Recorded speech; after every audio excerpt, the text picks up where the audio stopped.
Balai Godang, ya. Kelas 1 sampai kelas 3, ya. Kemudian berikutnya dibawa lagi merantau di Oranggae ke Jakarta, ya. Sampai besar, ya, sampai ya, Ambo kuliah di Universitas Indonesia, Fakultas Farmasi, angkatan 82 masuk. Ya. Risiko satu angkatan itu Pak Irwan Praitno, cuma dia di psikologi, saya di farmasi. Alhamdulillah, ya. Istilahnya rezeki yang diberikan oleh Allah kepada saya, ya. Ambo menjadi anggota DPR RI, ya, itu tahun 2000 sampai 2009. Daerah pemilihannya Riau 1. Riau 1 itu separuh Riau ke arah utara, ke arah Sumatera Utara. Ya, Riau 1. Dumai, Bengkalis, Pekanbaru, Siak, Meranti, Rokan Hilir, Rokan Hulu. Itu daerah pemilihan Ambo, ya. Tahun 2009 terpilih Balia, ya. Kemudian tahun 2000 sampai Bali, alhamdulillah terpilih Balia. Dan terakhir tahun 2009 Bali Patang. Di dapil yang sama. Itulah barangkali, ya, sedikit pengenalan, ya. Adapun Ambo datang ke Payakumbuh sebetulnya udah sering. Cuma ibaratnya kalau lah panek-panek pikiran di Riau, keliling-keliling, biasanya ke Payakumbuh. Makan lemak, lolok lemak, udara lemak. Kan gitu. Kalau di Riau kan panas, ya. Apalagi dapil Ambo daerah-daerah pantai. Itu panasnya mantap. Mantap panasnya. Dan pemandangan mungkin ada yang saja di awak ke makan itu dulu. Jadi mulai dari tahun 2000 kurang lebih Ambo acok kemari, ya. Kalau orang rumah Ambo orang Mudia, orang Padang Kandi. Dulunya kuliah di Unan Farmasi Jo, ya. Yang mencomblangi Ambo Jo orang rumah, itu Pak Gubernur yang lama tuh, Pak Irwan, karenanya kawan dari istrinya Pak Irwan. Jadilah kami berkeluarga. Itulah barangkali, ya, episode hidup kan tidak tentu dah yang kemapo ya. Akan itu Pak, ya. Ambo lahir di Pekanbaru. Pernah mengecap sebentar di ini pakai bahasa Godang apa ya? Cakona ya. Soalnya bahasa Ambo memang bisa bahasa Godang tuh ya. Kemudian 3 tahun sekolah di Kota Godang, kemudian sisa itu di Jakarta sampai SD, SMP, SMA, kuliah. Dan untuk yang dari mulai SD, lahir sampai dengan kuliah, itu kalau bahasa orang kini itu gifan dari orang tua wadape, ya. Jadi orang tua, ya kan.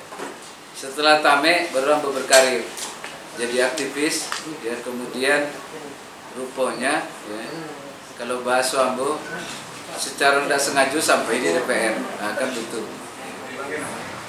Kemudian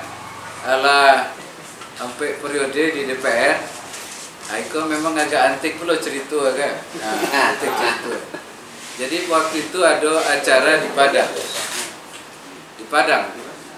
Waktu itu ada yang lupa nambung dari DPD. Pak, katanya, kok maju di Payakumbuh, katanya gitu kan. Kalau itu nanti lu Ambo datang ke Payakumbuh, ya.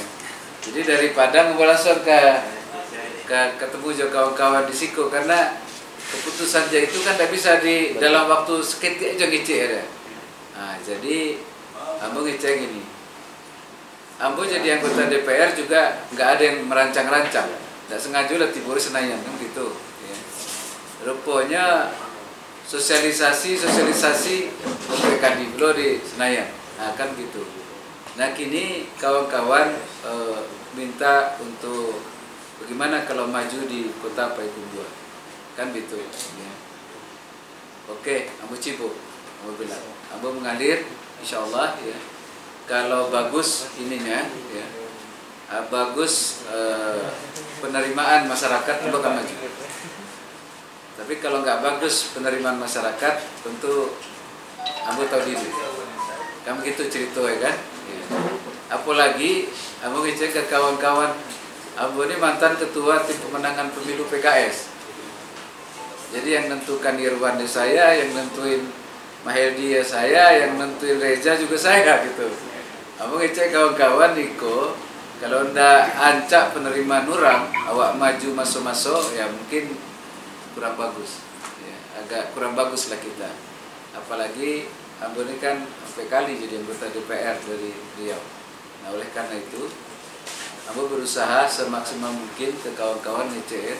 Aku akan berusaha ya, untuk sosialisasi, mudah-mudahan bisa diterima, gitu ya. Kalau bisa diterima saya akan maju. Adapun latar belakangnya ada juga sebetulnya. Ambo kan usia dari 58. Dah anak-anak lebih godang-godang, ya di rumah labi, nah kan begitu. Tentu berpikir tua pula oleh Pak, ya gitu, ya. Jadi karena kebetulan dapil ambo di Riau, kampung di Pekanbaru, kampung di Payakumbuh, dan kebetulan menjelang hari tua ambo bangun pesantren di 13 Koto Kampar di Dake Candi Muara Takus. Akhirnya rute ambo kini Pekanbaru, Kampar, Payakumbuh. Jadi punya kesempatan. Dan dalam kondisi kini ini memungkinkan. Kenapa? Karena rapat-rapat di DPR itu bisa online. Akhirnya dari Majo bisa rapat, dari Payakumbuh bisa, dari Pekanbaru bisa, dari Kampar bisa, asal ada sinyal, bisa wak ikut. Nah itu membantu juga. Akhirnya bola model itu yang kini kok ya ambo coba semaksimal mungkin. Kalau masyarakat bisa menerima, ambo akan lanjut, akan berjuang ya, sampai bersama-sama dengan kawan-kawan kami ini ya. Karena kawan-kawan PKS buat saya adalah kawan lama ya, karena saya termasuk yang mendirikan PKS ini. Jadi zaman dulu masih muda-muda, latih gua bawa risiko, ya. Alhamdulillah, ya. Nah, itulah kurang lebih cerita ya. Mungkin tidak straight to the point, deh, Pak ya. Agak muter-muter sedikit ya. Nah itu. Jadi masalah Ustadz Irsyad Sapar, ya, Ambo juga menyampaikan ke kawan-kawan, siapapun yang diterima silakan. Kita fair, kita tidak perlu baper. Kalau rancak nyugang Ustadz Sapar, Ambo dukung. Tapi kalau misalnya rancak Ambo nyugang, Ambo maju. Nah gitu. Tapi itu keputusan tentu nanti ada kawan-kawan dari DPD PKS ya, sampai mekanisme ke atas. Karena Ambo mantan ngurusin itu. Nah jadi kalau bab itunya, Ale tahu mekanismenya seperti ini. Nah, itulah barangkali ya di diskusi awal ya. Tadi Pak Mulyadi kan lah itu juga bagian dari ya. Nah, terima kasih. Itu mungkin. Pertanyaan banjir lah. Kalau Pade tentu kerajo aku aja, awak serius. Harus serius. Harus serius.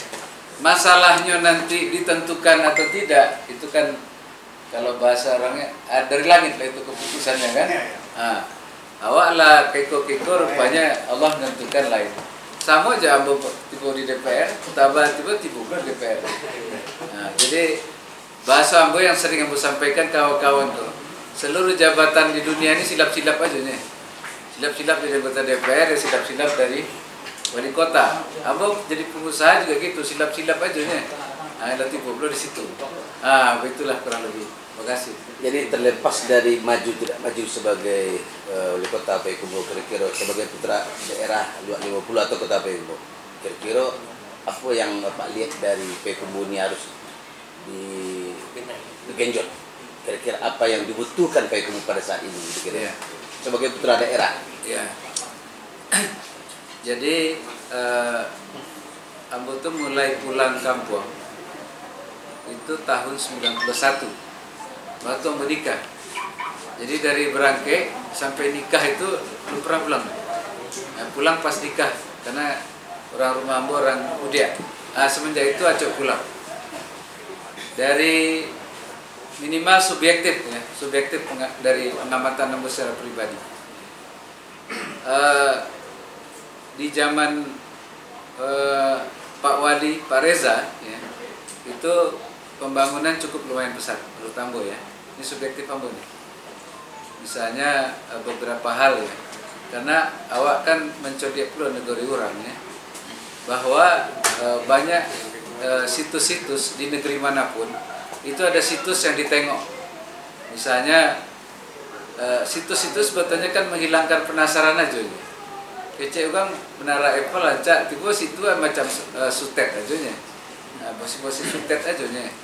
Tapi gemanya luar biasa.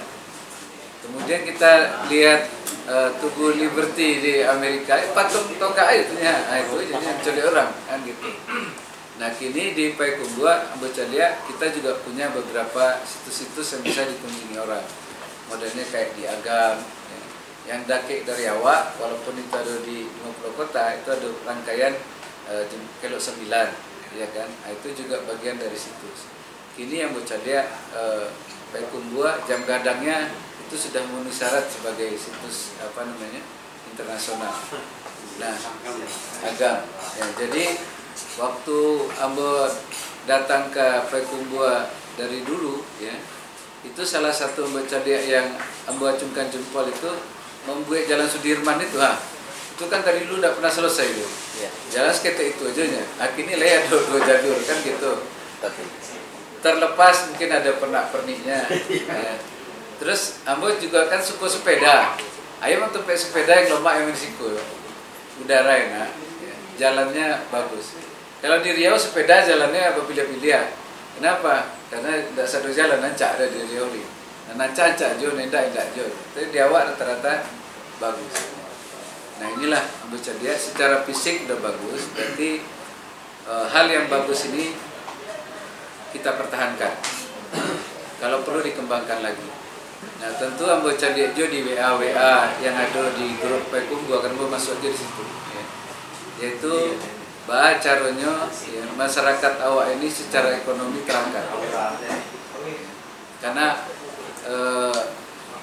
awak itu agraris tapi lahan terbatas. Cuma baca dia ya, ekonomi lumayan berputar. Dalam kondisi Covid aja orang masih rame orang makan di kafe-kafe yang ada di tempat awak itu ya. Apa kalau di Bukit Tinggi itu jam-jam berat itu tidak ada orang nih. Tapi tempat awak lera hijau. Nah, kan ini luar biasa. Tentu juga secara pribadi Ambo lihat itu sudah bagus. Nah tinggal hal yang perlu kita tingkatkan berikutnya kita tingkatkan. Tentu dengan lebih dan kurangnya, ya lebih dan kurangnya. Pasti ada kurangnya. Nah itulah barangkali. Terima kasih. Baik,